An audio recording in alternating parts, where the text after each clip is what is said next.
Carl Jung says, "No matter how isolated you are and how lonely you feel, if you do your work truly and conscientiously, unknown friends will come and seek you. No matter how many friends you have, you could always use one more, your own dark side." Everybody has a dark side, but most people are unaware of it. This is one of the most important things Carl Jung has brought to light during his career as a psychoanalyst. Dr. Jung, along with Sigmund Freud and Alfred Adler, was one of the founders of modern depth psychology, or psychoanalysis. After some time, Jung separated from Freud's teachings to pursue his own beliefs. He founded his own school of psychology alongside the field of analytic psychology. Among Jung's published books are Psychology of the Unconscious, Man and His Symbols, The Archetypes and the Collective Unconscious, Modern Man in Search of a Soul, The Psychology of the Transference, Memories, Dreams and Thoughts, and the Relations between the Ego and the Unconscious. One of Jung's most important teachings was about the self and the psyche. The psyche is what some people would consider to be our soul or mind, and it encompasses our consciousness as well as our unconsciousness. The self is the psyche and all its potential, the totality of who you are and who you could become. Our consciousness contains everything we're aware of, and, in contrast, the unconsciousness houses everything we are not aware of. Jung became immensely famous for his theory on the individuation process, an almost step-by-step plan that seeks to fulfill your psyche's potential by trying to make the unconscious conscious. The most important part of the unconsciousness to focus on for this practice is what Jung called the shadow, or your dark side. The shadow contains all the aspects of yourself that you'd rather not have and are in denial about. Your bad traits and darkest side.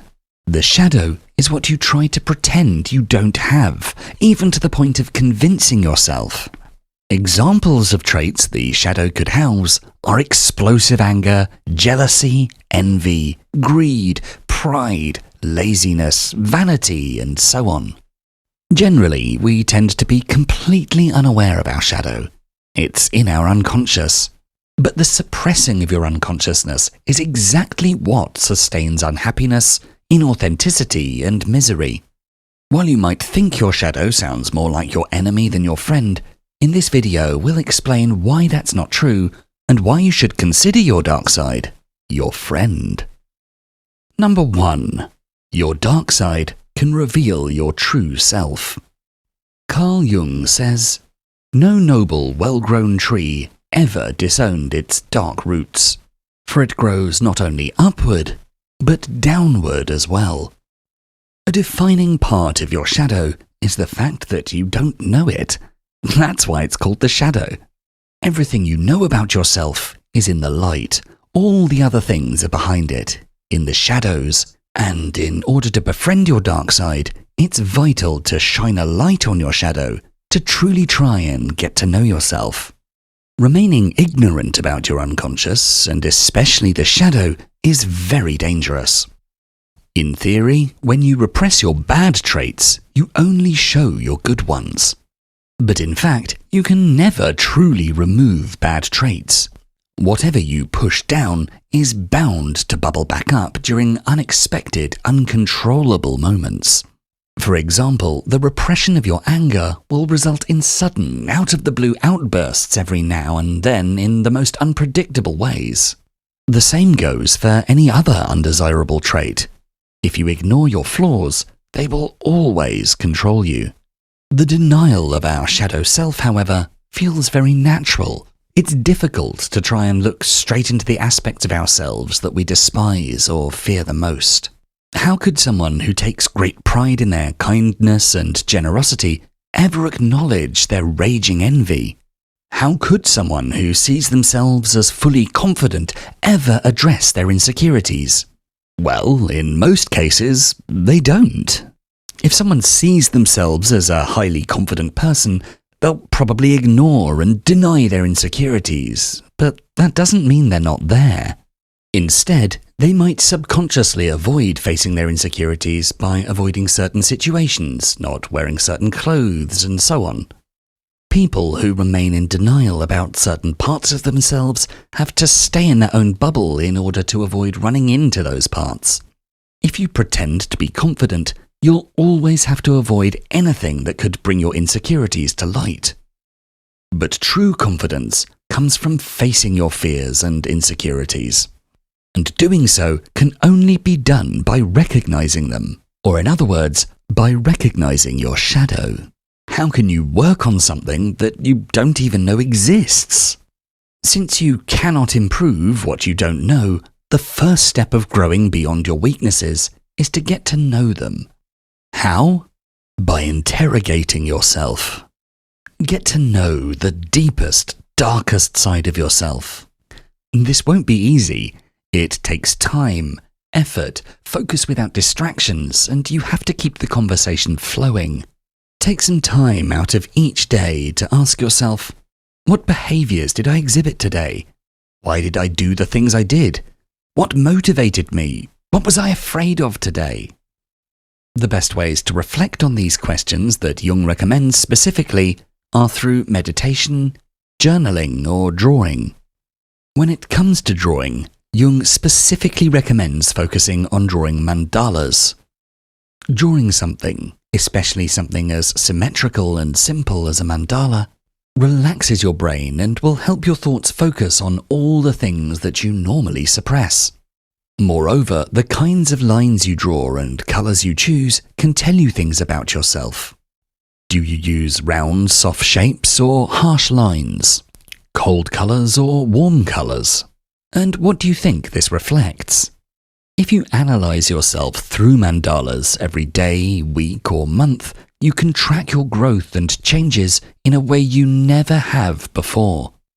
Another particularly helpful aspect to examine when it comes to exploring your shadow is how you view others. One big consequence of suppressing your bad traits is extreme and often unfair judgment of others, portraying that very trait you want to convince yourself you don't have. For example, if you've convinced yourself you're never lazy and you've suppressed your tendency to be lazy into your shadow, you'll quickly brand others as lazy, even if you don't have enough information or context to do so. This is called projection. Instead of accepting the fact that you might feel lazy every now and then, you project that trait onto others. Suddenly, everyone you see sitting down or taking a break is lazy, and you judge them harshly, even unfairly for it. So when you sit down to explore your shadow, take the extra time to ask yourself, who did I judge today? Why? What traits do I find the most despicable in others, and why? And do I ever feel a tendency to portray that trait too? However you do it, make sure you set aside a certain time to spend reflecting, like in the evening before bed, or in the morning before work. Getting to know your shadow is a difficult and never-ending process, since you're always changing.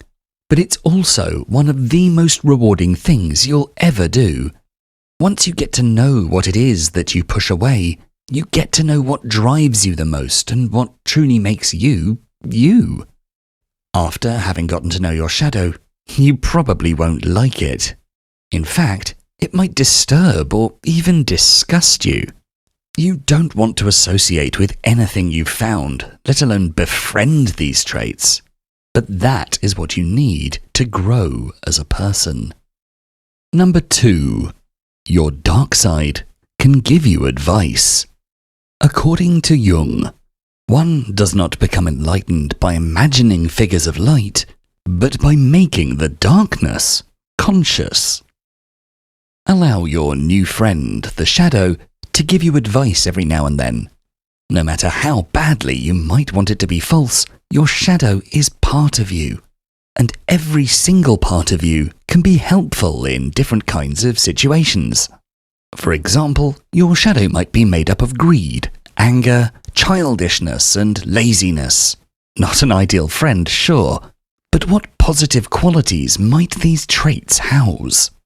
A greedy friend might inspire you not to settle when you could have more. Maybe in order to avoid being greedy, you've always been overly generous, denied yourself luxuries, or convinced yourself you don't deserve whatever your shadow wants. However, being the opposite of greedy can backfire in many ways. Greed is, of course, a bad trait, and generosity is greatly appreciated. But those who find no balance between the two do themselves no favours. If you want to get a raise at your job, you often need to ask for it. If you want a lift from a friend, you should reach out and tell them. If you want to treat yourself every now and then, you should be able to. Instead of ignoring your greed, see it as a friend telling you you deserve more. You might disagree from time to time, but you should at least hear it out. Moreover, take anger. Someone who's always angry isn't pleasant to be around, that's true. Loads of people, especially those who want to be seen as kind, easygoing, or gentle, repress their anger all the time. They hide it in their shadow and never look at it. Repressing anger, however, allows it to fester, which can lead to sudden outbursts or even serious mental health problems. Besides that, anger can actually be incredibly useful. When your friend, in other words you, is angry, ask yourself why. Anger is often a basis for fairness and justice. Sometimes the anger you feel is very much appropriate and can serve as a motivation for you to stand up for yourself. So, like with greed, instead of repressing your anger, you should listen to your shadow as if it were a friend saying, "Hey, you should be angry about this," and then decide whether you agree or not.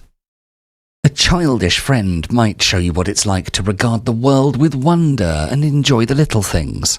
Lazy friends will teach you how to relax and take breaks.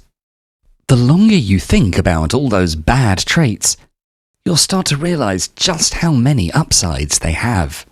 And in turn, you can show this friend how to balance all these traits and only give in to them when it's useful. To listen to these pieces of advice and put them to good use, you need to acquire wisdom that's hidden in every single part of yourself, even the parts that seem bad. In order to befriend your shadow, you have to look past the discomfort of your bad traits and consider them truly and objectively. Once you know it's what's been holding you back, you can actually use it to go forward. So, your friend gives you advice. Okay, sometimes it will be bad advice, but sometimes it'll be really, really good advice. Advice that you'll only know if you accept your shadow into your life. Number 3. Your dark side can help you be unique. In the words of Jung, becoming conscious of your shadow is the essential condition for any kind of self-knowledge. Getting to know your shadow means getting to know a whole new side of yourself, and this can also help you become your most authentic, unique self. Repressing the shadow asks for a lot of pretending. You have to pretend not to be lazy, not to be scared, not to be insecure, and more. People who ignore their shadow the hardest are often the most inauthentic people because they're too busy trying to become what they think others want them to be, rather than actually being themselves, and worse, they're in denial of their actual selves. The shadow often houses the traits that are most unique to us because being different scares us. We want to be like everybody else, so we've convinced others and ourselves that we are. But having shoved away all those traits that are unique and unusual, it's impossible to embrace your uniqueness. So getting to know your shadow and seeing it as a friend giving you advice is the way to become your most unique, full, and authentic self. Listening to your shadow's advice can help you come to creative solutions that you'd never have thought of without being conscious of your shadow. Solutions, ideas, and actions that are unique to you. Knowing your shadow is vital for being proud of yourself and acting as such. For example, if you accept the fact that you were greedy, you might suddenly realize you're great at advocating for yourself and what you deserve. All the things you know about yourself, thanks to your shadow, and all the things you now do better, they all come together to make you a unique person. Moreover, when your shadow's conscious, you'll face your deepest secret desires, hopes, and dreams. You'll find that you have aspirations you had no idea of before befriending the shadow, and that you have personal goals in life that had been hidden to you before that moment. Living authentically looks different for every single person. That's what makes it so authentic. So living according to the shadow means breaking free from the norm and embracing your own ideas and plans. Discuss your life plans with your shadows. Ask your shadow for advice and proposals, and learn who you truly, uniquely are. By befriending your shadow, you can embrace your true self.